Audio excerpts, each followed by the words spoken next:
All right, hello everyone, and welcome to another exciting day of PMA LCS action. Tonight's match is a spicy one, and we have in store for you Caligma Bobway versus PAW Patrol in some PMA LCS quarterfinals action.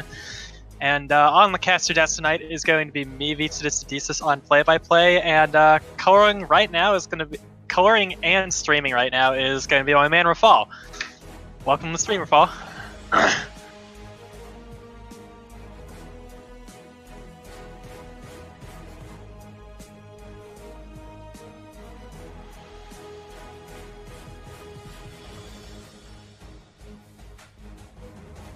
Yeah, you know how to flame. And I was about to say speaking of who to flame, but that has no correlation with what I was about to ask.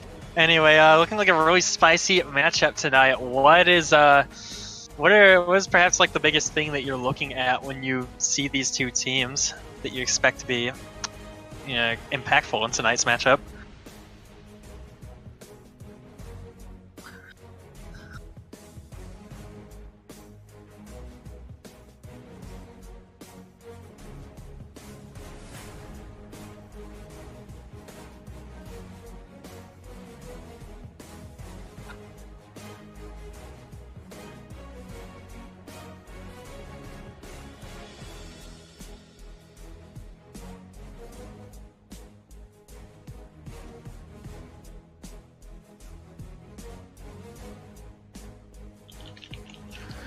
Yeah, I 100% agree, and you're going to be getting into pick ban very soon, but one of the things I want to focus on is going to be this mid lane matchup between Juice Me Mommy and Violet Sociocat. The last time these two teams played, that was a very close mid lane, and it had a lot of impact on the way the match played out.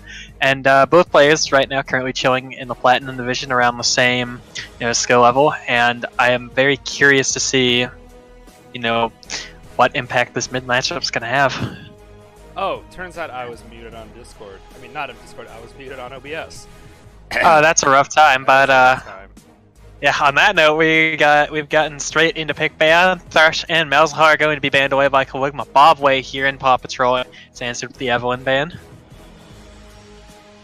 Also going to drop the Kled ban as well. Yeah, respect ban for Caligi, not a surprise. E-Classic and Caligma Bobway answering back with the Ari ban, also a respect ban for Violet Sociocat. Yeah, so honestly, all three bans right now kind of going towards Violet Sociocat just out of respect, because we know that she's able to swap between roles, switch around her position a bit. So, speaking of respect bans, pretty much all of the bans in Champion Select looking like respect/target bans this game. Bear Jr.'s Yasuo going to be banned away immediately. And important thing to note here is with Caligma Bobway giving blue side, this gives them first pick pressure on Violet Sociocat's Morgana, and we're probably going to see him, yep, there they go, taking advantage of it. Gerg7, no stranger to the Morgana pick, and he's played its support numerous times over the course of this split. Yeah, Gerg7 and Bear Jr. combined the All-Pro bot lane, both picked first for All-Pro by a larger margin than any of the other roles. Yeah, and so with PAW Patrol's options here, I suspect we could be seeing, there comes the Sivir out from PAW Patrol, and Sivir is just the PMA LCS special so far. I haven't really seen, it isn't a PMA LCS without Sivir. Yeah, definitely true. The Morgana and the Sivir both options for what champion best represents the PMA LCS. So, and traditionally you see Opie flexing with Tristana as well most of the time, but this game PAW Patrol has actually chosen to pick him up the Sivir. And the Jarvan, also a standard pick along with the Sivir, creates some very good team fights and engage potential here. And honestly, I'm interested to see if PAW Patrol has anything else up their sleeve. Yeah, without a doubt. Every pick so far, I mean, I guess I'd say the Morgana has definitely been specifically picked by Gerg7 a lot, but every pick here is not a surprise, something that almost every player in the PMLCS has been able to play at some point. Yep, and the Nautilus rearing its ugly head again. This is a huge flex pick for Caligma Bobway, being able to be flexed around in pretty much 3 different roles, mid, jungle, and bot lane. Caligma could even play it top if they wanted to, but I don't think we've seen that. And already the Twitch coming out for Caligma Bobway as well, which I'm interested to see that. I think this could hint at potentially a Yuumi Twitch bot lane or something extremely spicy like that. Yeah, also the Cho'Gath pick out of PAW, I actually really like this a lot because PAW has both StarCraft and Violet Sociocat, who are both incredibly proficient on the Cho'Gath, so they can easily flex out into whatever lane they feel more comfortable. And, I mean, this really gives them a huge advantage because they can both comfortably choose that champion into any role, any position they want, top or mid, which will allow them to get the other top or mid as their final pick as a counter pick. Yeah, and that flex pick coming in big right there, because you see the Cho'Gath being picked up by Paw Patrol, but Caligma Bobway still having to expend a ban on the Yorick, because they could easily pick up the Yorick in the second phase for StarCraft and then put Violet Sociocat on the Cho'Gath mid, which actually has a not so terrible matchup in the Nautilus, especially once you get to level 6 and stuff like that. Yeah, liking it so far. Nothing too surprising. I'd say maybe the Twitch. I think Paw Patrol really needs to pick a champion that can catch out the Twitch. I guess Urgot might be their idea here for that. The StarCraft going back to his traditional pool of meta top laners plus Cho'Gath, so probably not going to be any stranger to this Urgot pick here. And Urgot, very safe blind pick. I don't know if Caligma really has any answers in his pool left to combat this Urgot, because Paw Patrol, they banned away the Scion, they banned away the Kled, and they got the Urgot in the first rotation. Oh, a Kennen, okay. A common pick for specifically a Kaut, who has been really favoring that Kennen. I've played it a little bit myself. I don't know how much Caligma has played it, but it has become a more and more common pick over time. It does okay against the Urgot. It allows you to be range versus range, easily get out of the way of his attacks. But Urgot is still really frustrating to lane against. It might not be a fun time, even if they do now have a ranged top laner against it. And then with that final Elise lock-in for New Capaturk, seems to most likely confirm that the Nautilus will probably be going mid lane. And does that mean we can flex Juice Me Mommy top lane on the Kennen? Perhaps that might be a more familiar champion for him, but could also be... There's a good chance it's Caligma's Kennen. I don't know, because I've never seen Juice Me Mommy play Nautilus. Yeah, I guess... Actually, that's a good point. I'm wondering where this... A lot of new champs for Caligma Bobway, honestly. It's interesting. Well, so... Not that this is necessarily a mistake, it will be a mistake in the long term, but I do feel like they should have saved the Urgot pick for the last pick instead of... They could have easily allowed Caligma Bobway to choose a have to blind pick a top laner and then counter pick with something that maybe is the Urgot, maybe something else. Leaving the Taric for a last pick seems a little odd to me. I think that the draft was going really well, except that little thing I would definitely change there for a little bit more consistency. So I think that's viable. I think that's very viable. You could have easily counterpicked the top lane matchup, but I would offer that the reason this Urgot was picked where it was is I think that's a direct call out to Kalecki, saying that he really doesn't have that much of a champion pool, and they blind picked the Urgot there. It has pretty much, a lot of safe matchups and almost anything Kalecki could offer. Kalecki's usual answer when Urgot has been grabbed from him, we saw it last week when Ganwian took Urgot. In week 11, sorry about that, when Ganwian took the Urgot, he played the Scion, but as we see here, the Scion's been banned, and so I think they specifically picked that Urgot in order to stuff out Kalecki's pool, and they don't think he really has an answer to that Urgot that he's comfortable with. Yeah, I definitely see where you're coming from. The fact that he did go for the Kennen, which is a new champion for him, after seeing the Urgot, definitely shows that the Kled and the Scion ban really did have to force him down a little bit into what he's choosing to play here. Yeah, and on the side of Caligma Bobway, you could still see the Morgana and Nautilus being flexed between bot lane and support. It's kind of still up in the air, but it's really not because Gerg 7's pretty much played Morgana most of the split, and I would say that Morgana has a pretty solid matchup into Taric regardless. And looking at the lane allocations here, I think Paw Patrol has amassed a decent advantage going into the mid game in terms of their lane pressure. However, Caligma Bobway definitely has a lot of control. Both comps, as a matter of fact, actually have a lot of control over team fights going into the mid game. Because on the side of Paw Patrol, you start to have the Sivir and the Jarvan and the Taric. They run straight at you. They go in. The Taric ults everyone and keeps them invulnerable. And that's some huge playmaking potential. That you look at the side of Caligma Bobway. Twitch has an ult that lasts 5 seconds. Kennen, his slicing Maelstrom is pretty much all of his burst. So there's huge playmaking potential on the side of Paw Patrol to stuff Caligma Bobway's team fighting potential. Yeah, I definitely see that. The Nautilus at the end of the day is being played by Juice Me Mommy in the mid lane. I'm assuming, unless they are just choosing to put him, swap some lanes around here just for the comfort for Kaligi. What do you think are the odds of that it is potentially Nautilus tank top and not some sort of AP pick in the mid lane? I don't think the odds are that particularly great, because I would not play the Kennen into a Cho'Gath. That's just not... You get a lot of pressure early, but I feel like the Kennen wants to be topside in general, and that allows him to take the teleport in that slot and free up a lot of pressure in the other lanes. You put the Kennen against the Cho'Gath mid, sure, he has pressure early, but I don't see it being fun. And putting Kaligi on Nautilus against an Urgot top lane, which is sure to be a reasonable amount of comfort for StarCraft, considering they blind picked it, I don't buy it. And I think the more likely solution you would see is sending Kaligi mid on the Nautilus, because he's comfortable on the Nautilus, and having him play into the Cho'Gath matchup, and then sending Jizumami top lane on the Kennen. Yeah, I think either way, I think StarCraft and Violet Sociocat are both in pretty strong positions here with their solo lane choices. Violet Sociocat on the champ that she's incredibly comfortable on.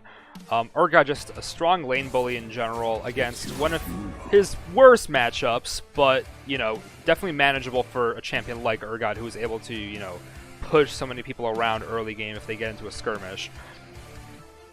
Yeah, and speaking of early game skirmishes here, another pick worth highlighting is this Elise pick on the side of Caligma Bobway.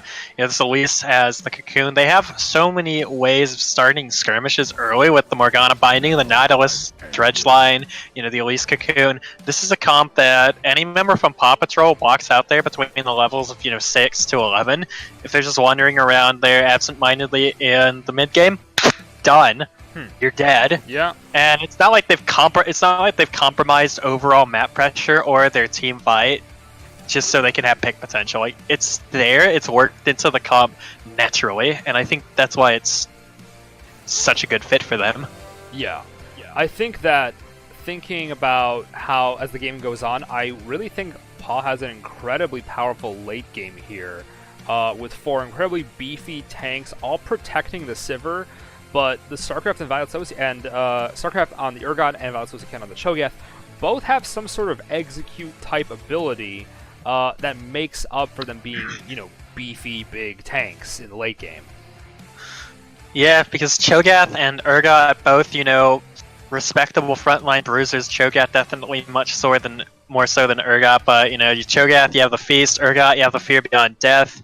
That's going to be tons of damage they can still put out in a team fight. And Urgot as well, once he reaches about 3 items, he gets that Black Cleaver into the Death Stance into the Mallet. He's already pretty good on 2 items, but once you hit 3 items, he's going to scale up, and he's going to blow up pretty much your entire front line if he gets access to any of those targets. And speaking of scaling, the Twitch on the side of Caligma Bobway is going to be a very interesting pick to highlight here, because it's also going to scale up, and it could blow up Paw Patrol late game. That being said, Paw Patrol I feel like has one of the better comps that they can use to deal with Twitch. The one thing they're really lacking is going to be dive potential onto that Twitch, but they have the Jarvan to at least CC him down in the Cataclysm and force him to blow a flash, and then they have Urgot, they have Cho'Gath, they have Sivir. The rest of their comp is extremely skillful at team fighting, and pretty much everyone on the comp is going to be relatively tanky except the Sivir. So like the Twitch is going to put out big damage, but I feel like they have an opportunity to reach the Twitch before he just immediately deals enough damage to end the fight.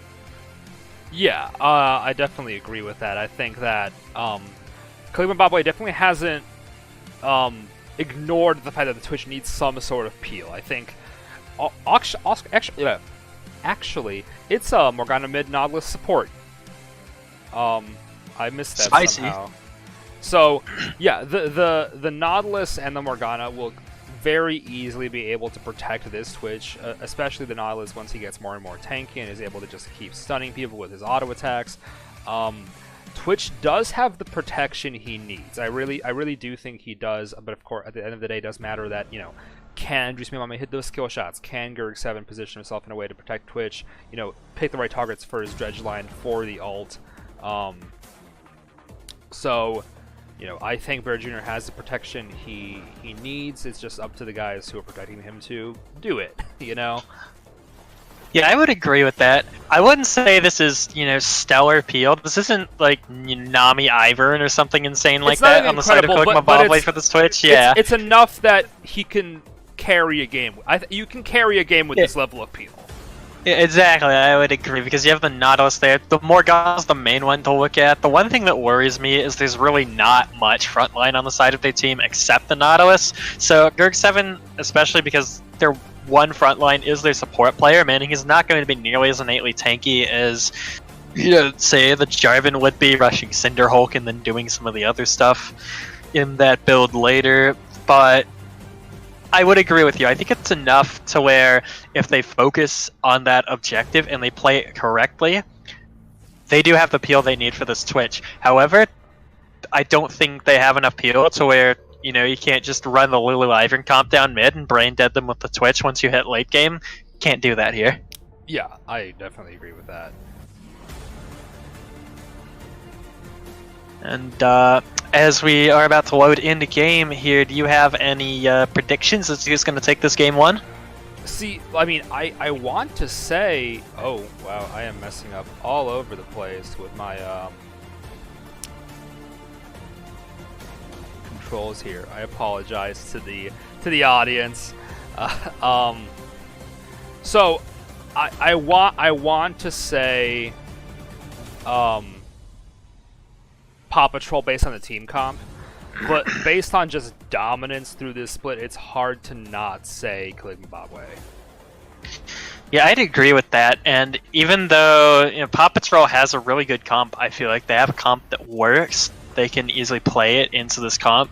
However, I feel like this composition has all the hallmarks of traditional Kog'Maw Boblé play. You have the Morgana, which has been flexed between Gerg7 and Juice Mimame multiple times. New Capaturk is on an early game pressure jungle, and Bear Jr. is on an AD carry that he can carry with and output tons of damage late game.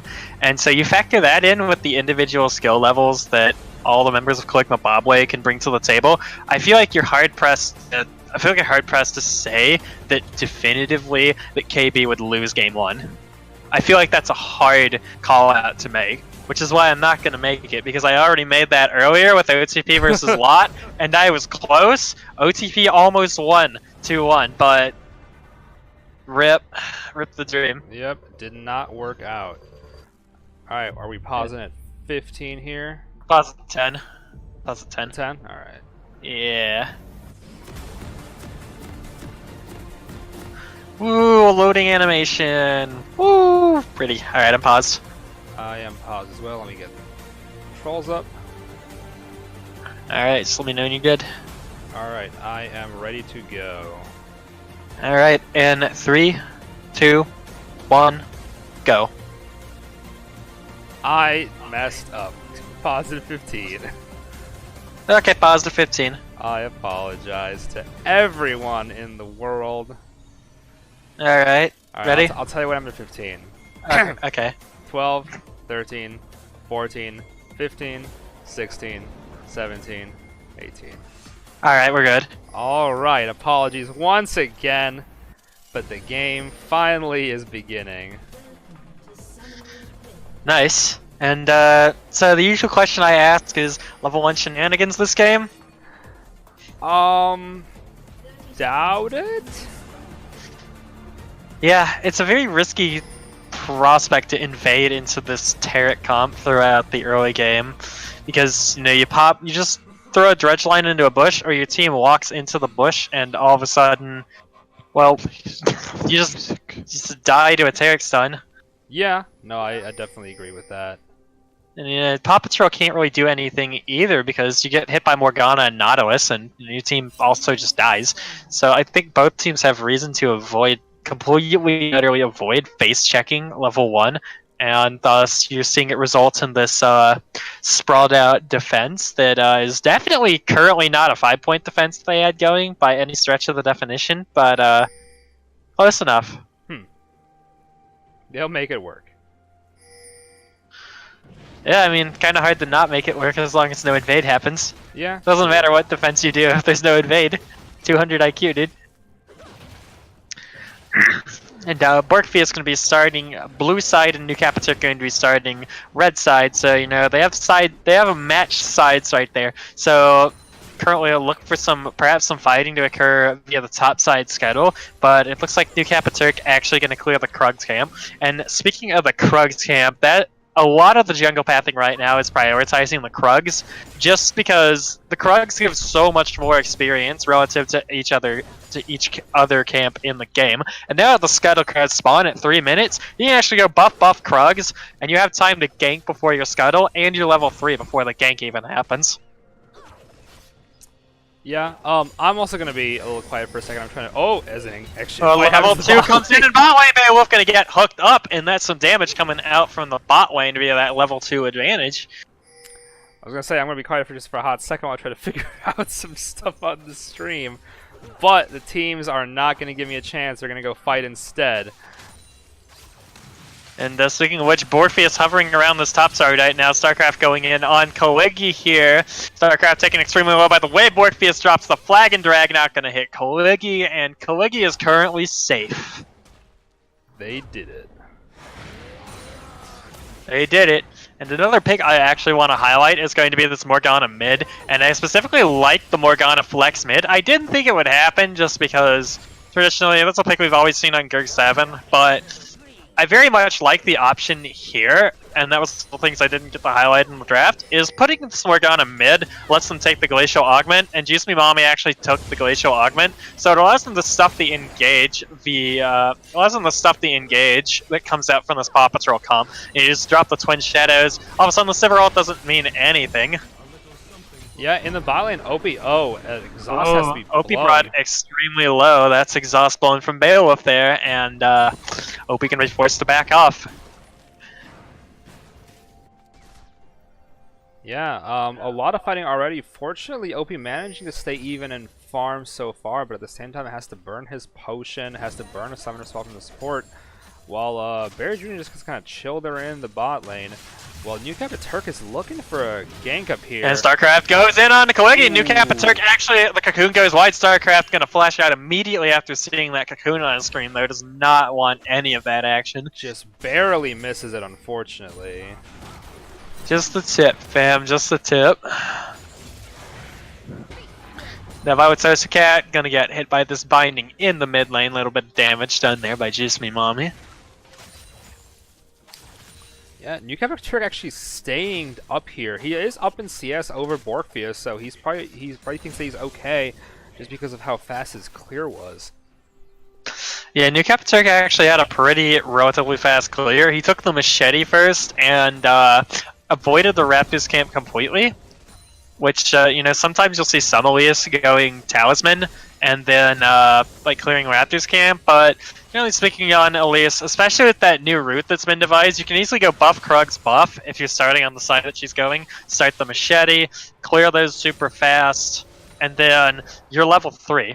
That's exactly what you want as Elias, because Elias generally needs level 3 to gank. New Turk actually is still topside, and he's been backing repeatedly in the bush. He's ready to Yeah, go. StarCraft actually going to go up there, gets caught up by the cocoon, and brought extremely low. Flash forward, first blood going over to New Turk. Finally gets his man after waiting for, I feel like it's been years. He's been there for us for like a good minute now. StarCraft's flash is 1/3 of the way off cooldown. I feel like if anyone checks the CS total right now, I'd be like, Elisa's CS has not changed since the last moment she gained topside. So if you look at that, that's got to be massively tilting. That man stayed in the bush for so long in order to get one kill.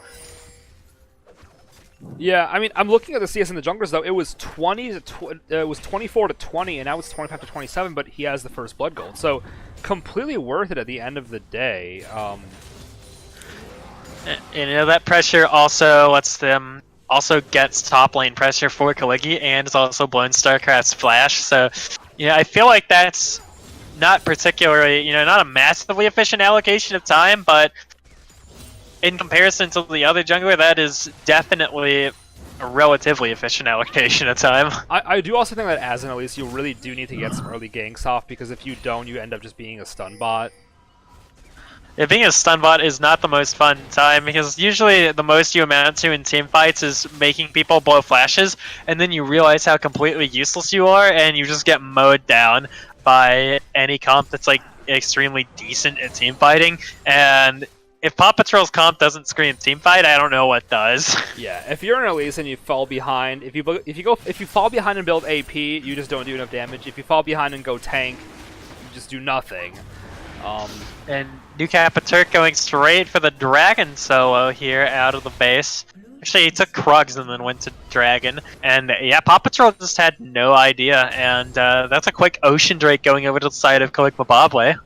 Yeah, at some level, I'd say this is obviously good for Kalikmabobwe, but the big thing is that it is taken away from Paw Patrol's bot lane, who is in desperate need of it.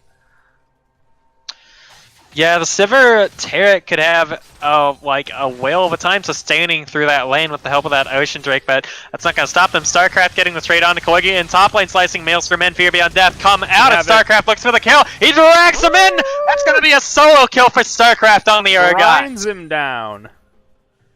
Give him the old grinder, dude. That's honestly... I love Urgot. Just like the theme of like the man drags you into his belly and just murders you. Yeah, it's pretty clean. Like that might be one of the most violent abilities in League of Legends. It really is. There's gotta be some even more violent abilities in this game, though.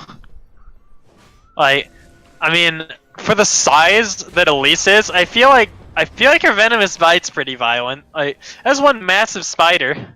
That's true. That's gotta be pretty violent. I mean, I'm thinking, like, in the context of a horror movie, like, Urgot's straight out of some... And New Turk, some more pressure. Bot side forcing the double flash out of the bot lane duo over the wall. Bear Jr. waiting in the wings with that stealth. Paw Patrol's bot lane not fancying that. Yeah, honestly, I'm a little bit surprised and impressed that OP is managing to stay within, was about within 10 CS, will be within 10 CS after his wave crashes in.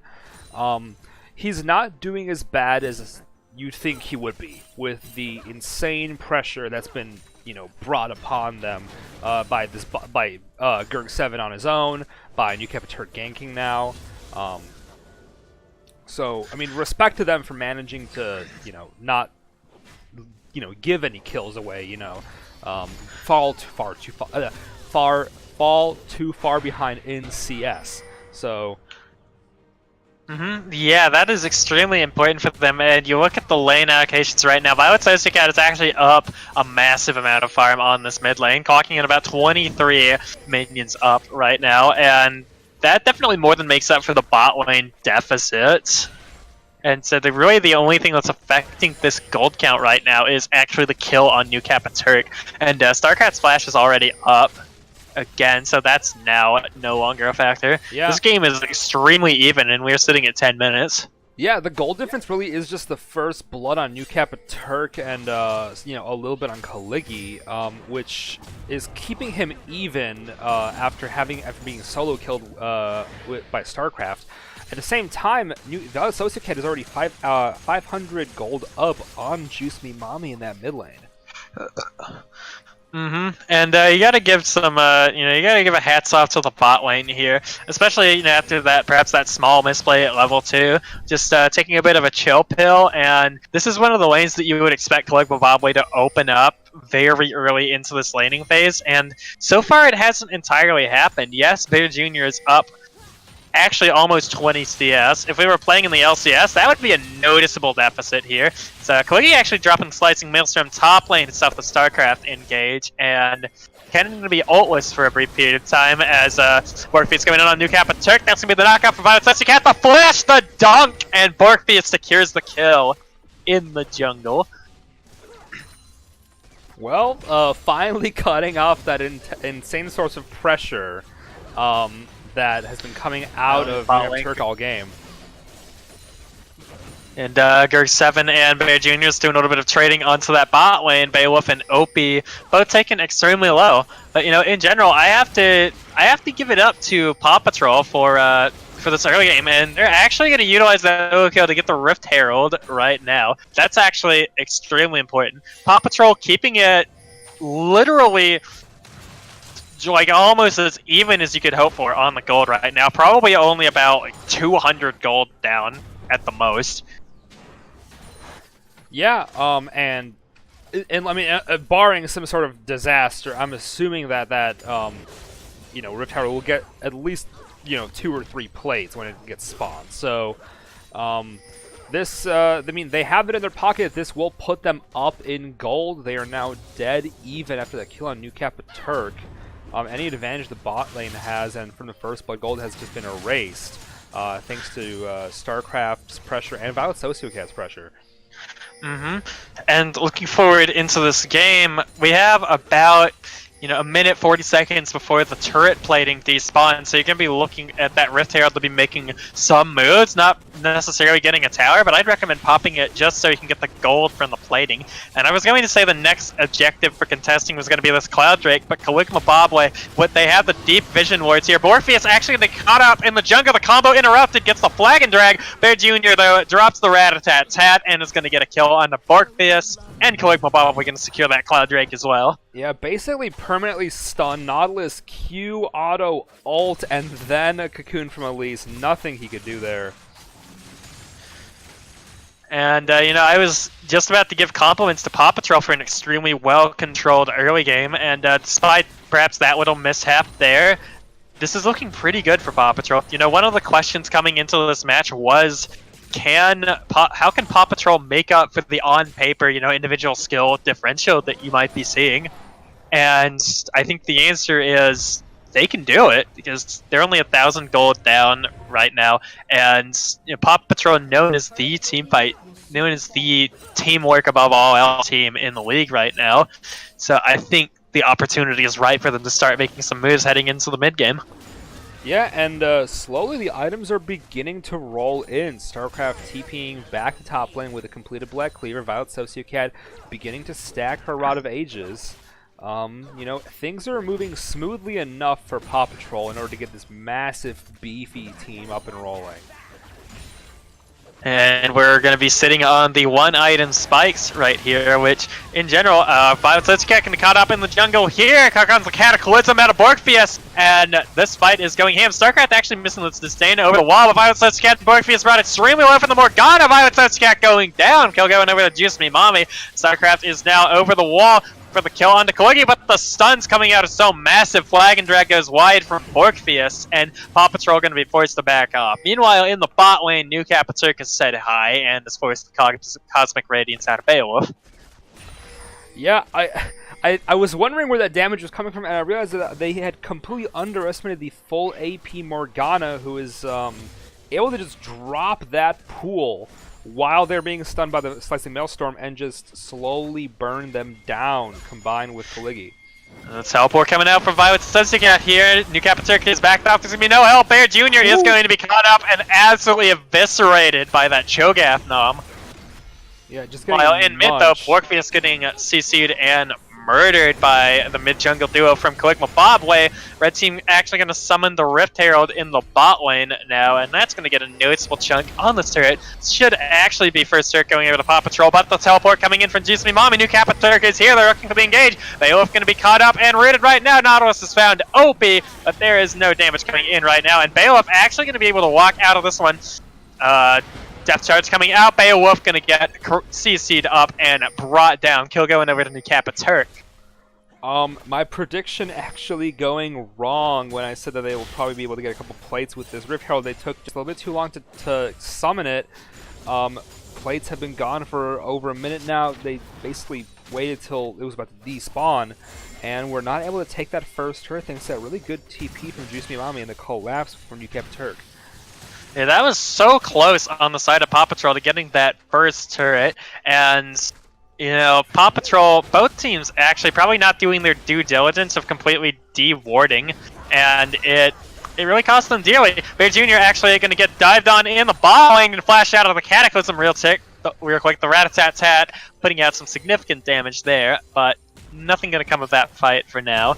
Meanwhile, though, New Capiturk is here, and Violet Cat's forced to flash the wall. Iconic. Iconic Elise plays. Yeah, New Capiturk is actually outputting so much pressure on this Elise in the early game, and he's also currently 18 CS up on Borkfius right now. Yeah, when it comes to the gold lead, he is a significant amount of it for Caligma Bobway. He is a full 1,000 gold ahead of Borkfius right now, which is allowing him to have, well, he has not built an item yet. He has 2,500 gold in his pockets, and he has not recalled yet. Yeah, and New Capiturk actually opting for the Sorcerer's Shoes here. Traditionally, there are two builds that you will see commonly on Elise. There'll be the Sorcerer's Shoes build, and there'll be the Boots of Mobility build. You know, Sorcerer's Shoes really excels in taking the 1v1s and doing a little more damage, but the Boots of Mobility actually gives Elise so much pressure moving across the map. It's my preferred build, I will say that. I really like the Moby Boots Elise. You just run around the map, and you output so much pressure consistently, but New Capiturk preferring the dueling potential in the situation, and the magic penetration especially getting helpful in the early game to help punch through some of these tanks who don't have their resist up, but still have a lot of, you know, base stats and health on them. Yep. Well, we now see a second Ocean Drake spawning. Again, something that Paw Patrol would really like is slowly less and less useful as the game goes on, especially against a team fighting comp. You don't necessarily wouldn't be the end of the world for Caligma Bobway to have it, because if it's working, then clearly PAW isn't using their team comp because they're not 5v5ing. But obviously, you know, it will go a long way for any team that is able to take it.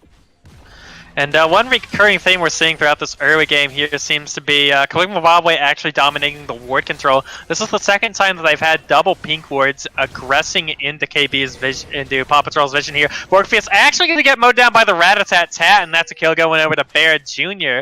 And that is likely going to mean the Dragon going over to the side of Caligma Bobway here. It's just me Mommy's pushed in this mid lane. There's really no good source of contests that can come out of Paw Patrol. Yeah, Paw Patrol unfortunately just behind enough where they clearly feel the need that they need to complete these items and reach these thresholds, as opposed to you know, work for vision.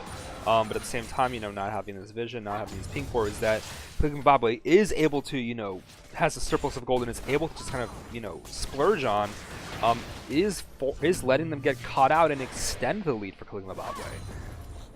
Just a vicious cycle. And one thing I really like is this game honestly feels like some reasonably high-level gameplay.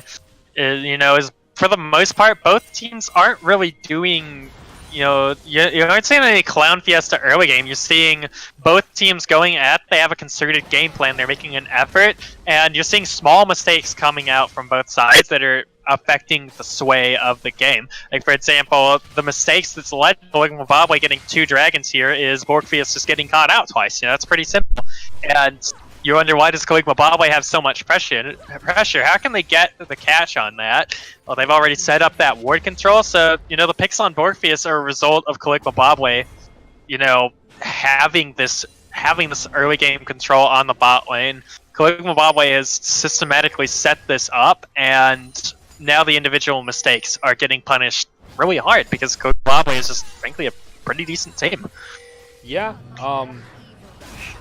Actually, Opie gonna get aggressed on in the bot lane. Death Charge comes out on the hunt, can be popped in response. The bot lane gonna be forced to run away and give up this tier 1 turret. Caligula Bobway now systematically leveling some of these tier 1 turrets here, looking to try and open up this map as they head into the mid game here. Yeah, I mean, I was gonna say that for a first seed versus 8th seed game, I think PAW Patrol is actually putting up a very good performance. Again, we thought they had a very strong draft here. They have a very strong idea for their team comp, and it can still easily be executed as the game goes on and they get more and more tanky. But let's not forget, again, this is first seed versus 8th seed, and Caligula Bobway has 2-0 PAW Patrol before. They are, on paper, the better team here. And they are living up to expectations. I think we're traditionally used to seeing, the skill gap that results from the PMA LCS being, perhaps just an amateur league and also not like, an LCS professional level play caliber league. And so I think what's already making this series special so far is this really doesn't feel like a PMA LCS, 1 seed versus 8 seed. This isn't like a clear blowout. This feels like I'm watching, LCS levels of play here in terms of like the matchup. This feels like I'm watching a 1 seed versus 8 seed in the LCS. Like, both of these teams are respectable. Both of these teams are really good. It just happens that one team is eking out a whole lot of small advantages right now. Yeah, exactly. Caligula Bobway is, has put on a better performance. They've built up a lead, but by no means would I say that PAW Patrol is out of the game. At 22 minutes by now, Caligula Bobway has usually built up a far larger lead, and 4,000 gold down for PAW Patrol with their late game team comp? I wouldn't be complaining too much. Yeah, it's scary, but doable. I'd be complaining a little bit, but I'd definitely be complaining a little bit. But like you said, I mean, obviously, I'd wish I was even or ahead, or I had some of those dragons, but by no means is this an insurmountable lead that Caligula Bobway has built up so far. Hey, the grass is greener on the other side, but fortunately for PAW Patrol here, they have the Sivir, they have the Cho'Gath, they easily have the wave clear to be able to stall this out. And so going forward, the question in my mind is going to be, can PAW Patrol systematically escape, the high amounts of pressure that Caligula Bobway is coming out, but the fight is engaged as the teleport comes in, Cosmic Radiance pop from Beowulf, and Caligula comes in, slicing Maelstrom here. Violet's Scat does their best to run away, but going to be taken down. Kill going over to Juice Me Mommy. And meanwhile, on the other side, Beowulf and Opie going to get taken down, but Borgfius actually going to die after going in the Cataclysm. So get to save their lives, but Beowulf going to get stunned up under tower by the Dredge line, but actually going to be able to barely survive that one. And now it looks like Caligula Bobway is onto this Baron at 23 minutes into the game. This is the Caligula Bobway we're more used to, with these early Barons, very early in the game. I think the issue here is just that OP is not able to dish out the damage he needs to. He is the primary damage dealer. Oh, no. Oh, Juice Me Mommy's disgusting. What a god. The lone player who could stop any of this from happening right now is StarCraft, but unfortunately, not fancying that one, and Caligula Bobway going to secure that Baron buff. That is unfortunate. The lead has grown from 4,000 to 7,000 in just about 1 minute here. Yep. I mean, I was going to say that, I guess Valso Cicada has opted into going full AP here, but was unfortunately caught out with Juice Me Mommy coming down from the top lane.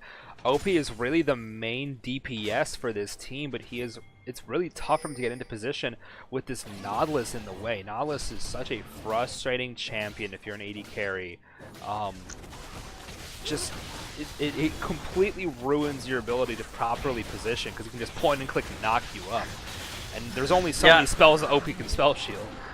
He has 3 instances of hard crowd control in his kit, and 2 of them are completely targeted. One of them is auto attack, so it's melee range, but the other is depth charge. Luckily for OP, he's playing Sivir, so he can spell shield it, but that's kind of a consolation prize, because the Nautilus just still sits on your face. He dredge lines you. He whacks you with his anchor. You're like, please stop. Get this man away from me. Yeah, and now with 2 Cloud Drake and 2 Ocean Drakes, Paw Patrol is 100% put on the defensive as, you know, Babe looks for what they can take with this Baron buff. They are pretty short range, but at the same time they have 4 short range champions. They have enough auto attackers that they can take down a turret if they get a good kill. And on the side of Caligula here, that is the KB that we're used to seeing. You know, clear calls, decisive engagements being made, utilizing that ward pressure that they'd set up earlier, and Paw Patrol absolutely melting in just one team fight. You know, they bring the teleport in from Kaligi, they find the fight they're looking for, and all of a sudden, this game's been blown wide open, and it's going to be up to Paw Patrol to see what they can do in order to answer this. Yeah, I completely agree. I mean, what options do they have right now? I mean, it really is just farm and look to get some sort of pick, but KB are doing a pretty good job at sticking together, and even if they're not sticking together, everyone's just always managed to make it to a fight just in time. That fight in the bot lane by the turret, where Nukepa Turk managed to come in. Juice Me coming up in that last fight that led to Baron, managing to pick off Violet Sociocat.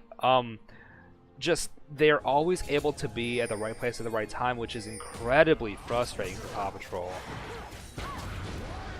Yeah, and Paw Patrol, they have this wave clear, they have this comp that does have the opportunity to stall out, but you know, Baron power play from Caligula right now is going to be very rough to play against. And, you know, Caligula is 7,000 gold up, so you overextend to try and clear any of these waves of Baron buffed minions, and Caligula just engages on you.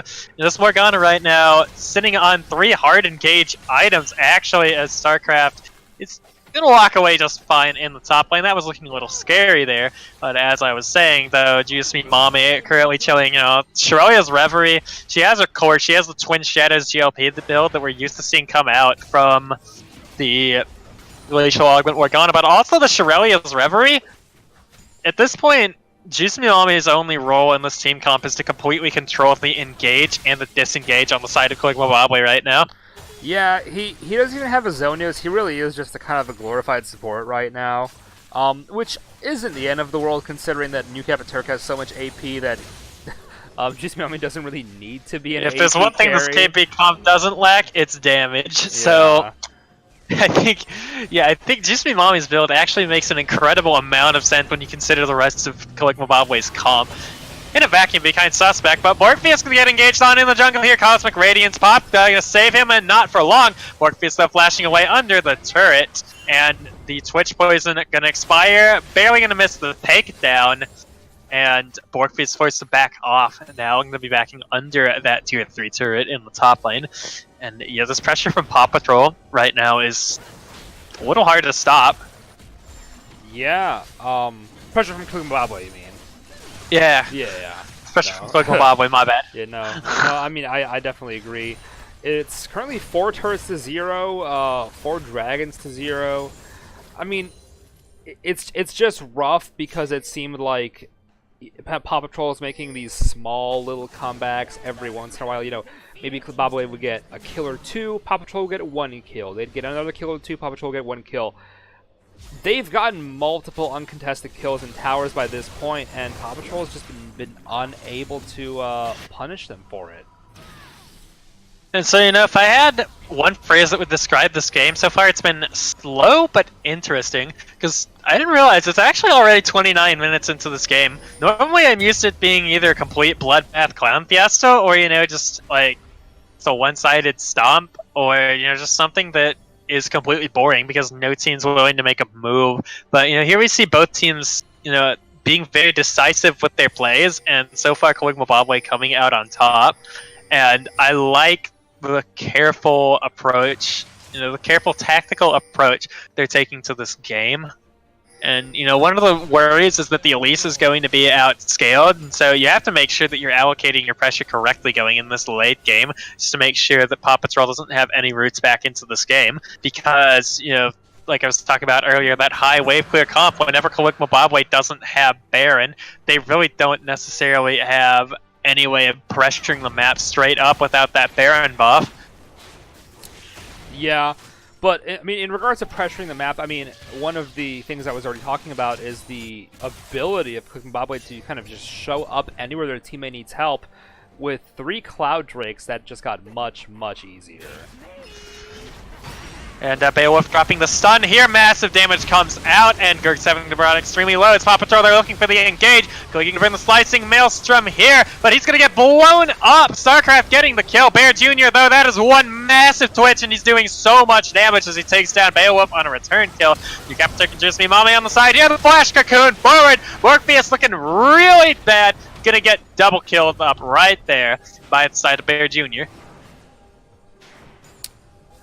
Yeah, managing to get a kill on Caliggy here, who's just had a bit of a rough game, but with all the ganks. But at the end of the day, 2 kills in return, and probably a Baron for Caligma Bobway here. I don't really know what could happen here. Violet Sosuke does not have her ult up. Can't just steal it with a munch. And Violet Sosuke gonna walk in here, getting clipped by the dredge line. Bruno melting out, doing her best to run away. Not going to matter in the end, though. It's another kill goes over to Bear Jr. and Caligma Bobway is back on the Baron. Unfortunately, the Baron already reset, and Violet Sosuke done her due diligence of forcing that Baron power play to be delayed. And fortunately, though, the teleport coming in from Caliggy, zoning him out, and Paw Patrol probably still not going to be able to contest this Baron buff very effectively. Making his way over, though. Yeah, the best chance they have at this point is going to be Hero Steal from Borgfius. Mommy, some good CC coming up, and the Twin Shadows out. Opie popping the On the Hunt, trying to get StarCraft out of there. And Caligma Bobway actually going to secure that Baron buff out as Borgfius goes in the pit looking for the Miracle Steal. Unfortunately, not going to get there nearly in time. A blind steal, as far as I can tell. There was nothing they could do to see inside that pit. Maybe drop Pink Ward. I see Beowulf has 2, but they had no consistent way to be able to look inside what was going on there because of that Pink Ward that Bobway had dropped. I mean, speaking of wards, the thing I want to point out is the huge disparity in vision scores on for Caligma Bobway. The only player on Paw Patrol who has a significant difference between their lane opponent is Violet Sosuke, who has a 34 vision score to 25 on Juice Me Mommy. But then you have 74 on Gurk7 to 31 on Beowulf. Yeah, that's actually massive. And that vision score that we're talking about now is a reflection of the stuff I noticed earlier that we talked about with Caligma Bobway, always having the ward control, always being having the map information that they need to be able to make these decisions. Yeah, and New Kappa Turk as well. Yeah, New Kappa Turk's vision score is actually pretty massive for a jungler. I'm honestly really impressed with that vision score. That's very effective. And I'm honestly impressed with what New Kappa Turk's the least has been able to do this game. Paw Patrol dropping the engage in bot lane. There are only 3 from Paw Patrol here. Bear Jr. kiting them back, though. That's going to be a kill for the Twitch already. But the Urgot has found Bear Jr.'s Twitch. Caliggy goes golden mode with the slicing Maelstrom. Unfortunately, though, Paw Patrol looking for the counter in the engage. And Caliggy going to get speared down, autoed to death by Borgfius. But New Kappa Turk has actually cleared out both a turret and an inhibitor in that mid lane.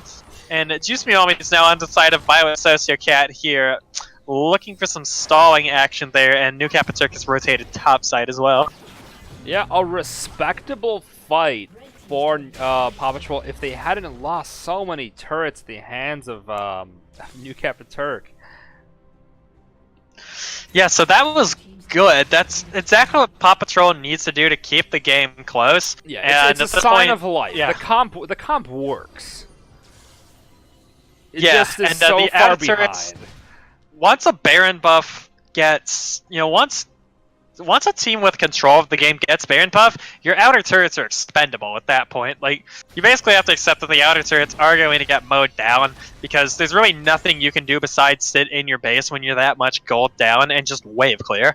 And, they got the picks that they were looking for there. They got a 3-for-1, which isn't that bad. So The thing that makes it suspect, though, is New Capaturk was able to get an entire inhibitor, which is not really what you want. You don't want to give up the tier 3 turrets. You don't want to give Caligma Bobway an in into the base if that's at all possible. Yeah, and unfortunately, the champions they want to kill who have these bounties, who are New Capaturk and Jusminami, get out alive. They only got a bounty off of Bear Jr., but Gurk7 and Kaligi have been, you know, willing to I mean, their whole job in this game has kind of been to drop some CC and sacrifice themselves. I would like to point out that we have 6 non-Elder Dragons on the side of Caligma Bobway right now, 3 Oceans and 3 Cloud Drakes. So that means that once the Elder Drake comes up, we're going to be see a 6 Ocean, 6 Cloud Caligma Bobway comp if they manage to take I want the to Outer see how fast this Nautilus will move with Mobies. Yeah, the answer's going to be...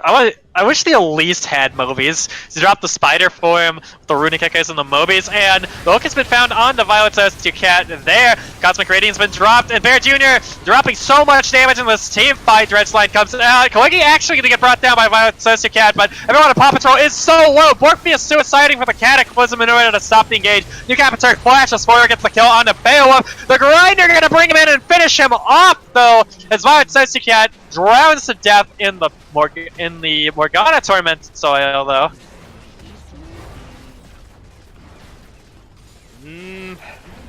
Again, a fight that would have been promising if they weren't just so far behind at this point, unfortunately.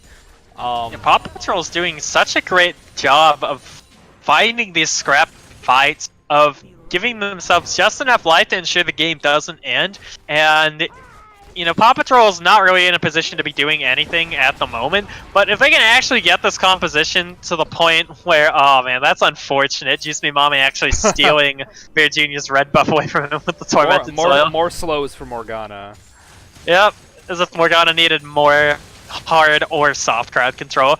But so yeah, Paw Patrol can actually at least just stall this game out to the point where their composition can get 6 items to 6 items. Just keep this game moving until the gold advantage doesn't matter anymore.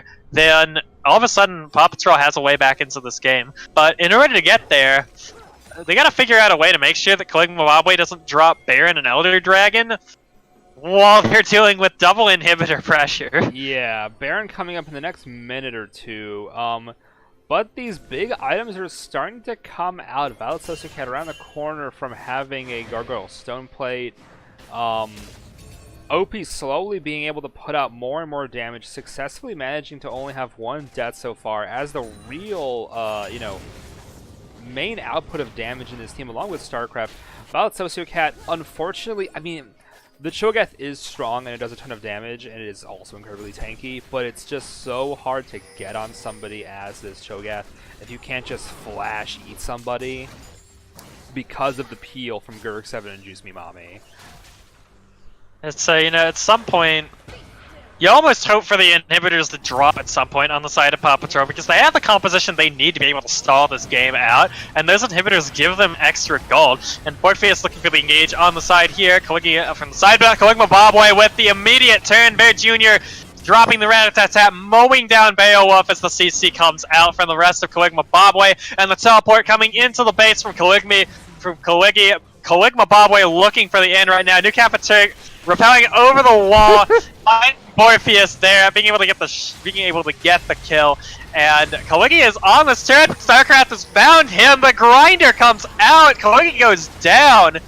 Meanwhile, though, OP has been found, and this leaves the lone hero on Urgot, StarCraft, to try and stop Caligma Bobway's 4-man strong composition from closing this game out. The Nexus turret goes down. The second Nexus turret is slowly, progressively looking worse for the wear, and Caligma Bobway gonna go ahead and take this game 1.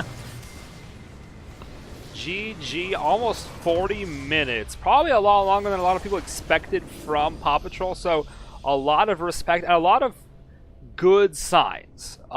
They did not go down fighting in this game. Yeah, exactly. So, you know, there's I feel like it's easy to make the the standard, systematic destruction from the side of Caligma Bobway, because that's essentially what this game was going forward into the mid game transition. Was Caligma Bobway, they had the ward pressure that transitioned into clean and effective team fight setups, which then transitioned into clean and effective objectives, which then transitioned into obviously Paw Patrol's entire base blowing up and then them losing the game. It's about as textbook League of Legends as you can get. Basically. Well, let's take a quick peek at some damage charts here. Let me get the client out here. Yeah, so one thing I want to highlight about Caligma Bobway is, especially with that Elise, you get really scared of the game being ended pretty earlier. Of the game, like, if Paw Patrol can stall out the game, then all of a sudden that Elise is really scary.